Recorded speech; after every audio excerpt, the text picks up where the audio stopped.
Après avoir vu les commentaires sur la dernière vidéo, j'ai décidé, vu l'enthousiasme général, de faire une deuxième vidéo présentant des outils pratiques sous Linux. C'est parti!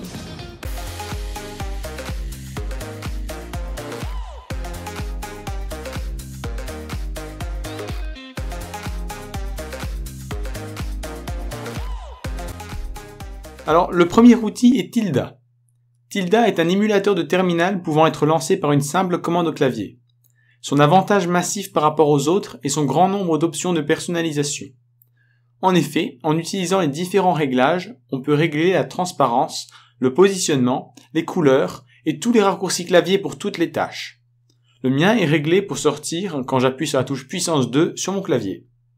Le terminal continue à tourner même lorsqu'il n'est pas déployé. Son utilisation n'empêche toutefois pas d'autres terminaux d'être utilisés en même temps. La transparence partielle permet de lire facilement ce qu'il y a sous le terminal et son déplacement et rangement ne faisant qu'en une seule touche permettent de gagner en temps et en espace d'écran utilisable. Tilda est disponible donc dans les dépôts officiels de la majorité de les distributions.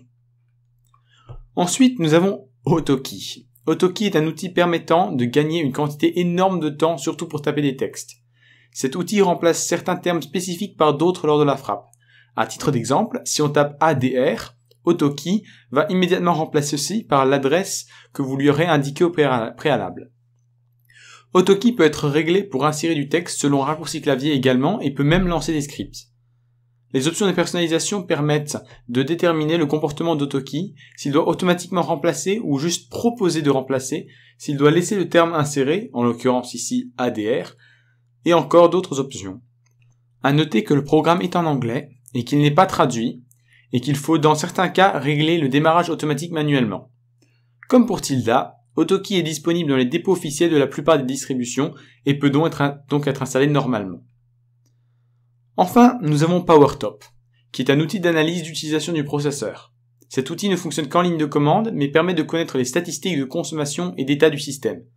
On peut notamment y trouver la consommation en temps réel du système, très utile pour les ordinateurs portables. Ce programme également est très pratique pour déterminer l'utilisation précise des ressources ainsi que pour avoir une idée très précise des périphériques présents et éventuellement de diagnostiquer d'éventuels problèmes matériels. Voilà. Merci d'avoir regardé cette vidéo. J'espère que ces outils vous ont plu. Si vous avez des questions, suggestions, commentaires, écrivez-les moi dans la section appropriée sous la vidéo. Et moi je vous dis à la prochaine.